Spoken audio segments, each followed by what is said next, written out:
So by now, you probably got a good idea of what the little voice is and how it shows up. And probably one of the most common little voice statements, that incessant chatter that bugs you in the brain, is one that I call not blank enough. Now you can fill in the blank. It'll be not smart enough, not fast enough, not old enough, not young enough, not pretty enough, not good looking enough, not talented enough, whatever it is that when you come up against that moment where you have the opportunity to get bigger, is that the little voice says, you're not smart enough, you're not good enough. And again, the real issue here is to understand one thing. The little voice is not really you.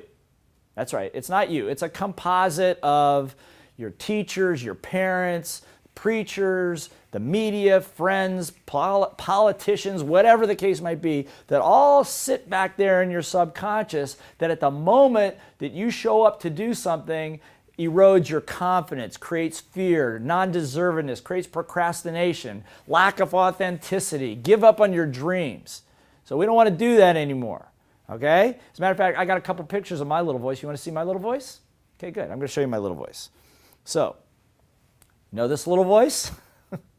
This is you know this one? Right. This is the one that sits there just when you're ready to take on something, just when you think you got victory in sight, whack, and find some way to sabotage it. I'm sure that's happened to you at least once, right?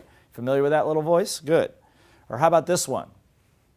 You know this little voice? This is road rage little voice. This is that moment where if somebody gives you one more problem, you're going to reach out, grab their throat, and squeeze it until their eyeballs pop out. And again, high emotion, low intelligence, not a good place to be, okay? Or maybe you're familiar with this little voice, right? This one actually is my mother without the hair. It's like, I told you you shouldn't do that. I told you you're not smart enough. I told you you're too greedy. La, la, la, la, la, la. Right? That beating yourself up. Have you ever beat yourself up at least once today? Of course you have, but you got to be very careful of that because that takes your energy down. And like I said in the very beginning, learning requires what? Energy. The other thing you're going to learn in sales is that two people come together in a selling situation, person with highest energy generally wins. You know what I'm talking about? Do you have children? If their energy is higher than yours, who wins? And if you don't have that experience, I'll loan you my kids and they'll wear you out.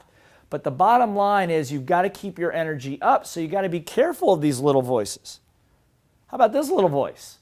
It's like, oh, the government will take care of me. Somebody save me. I'm afraid. I can't. You know, never being, wanting to make more money, wanting to make a sales call, wanting to go to the gym, wanting to form a new relationship with somebody, but being afraid. Well, what if I fail? What if I can't do it? What if it doesn't work? All that stuff.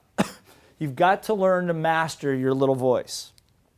Or maybe that you have one of these little voices. I have this one. This is the stubborn little voice. It's like, well, if everybody just listened to me, the world would be fine. You know, it's everybody else that's messed up. It's not me, you know. And this is like what I call my 35 to 45 to 55-year-old little voice that just doesn't want to change. Just stubborn and thinks that the whole rest of the world is the problem.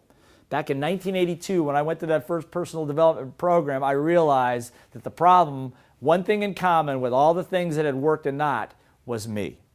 Or maybe your little voices look like this.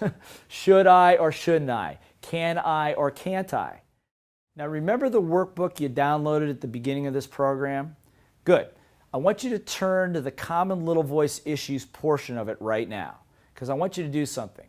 When it comes to the results that you want, what are the limiting little voices? I showed you some of mine. What are the limiting little voices that pop up when you try? I want you right now to sit down and make a list. What are the little voices that pop up when you try to go lose weight, when you try to make another sales call, when you're trying to improve a relationship, when your emotion is high and your intelligence is low? Make a list of what that little voice is actually saying, and next to each one, where did that little voice come from? When was the first time that you started doing that? Or was it your parents that did the same thing and you're just copying them? It'll be very enlightening for you to go through this process, and trust me on this. By simply doing this process, you are already automatically beginning to reprogram the little voices in your brain so that now you're in control rather than the little voices being in control.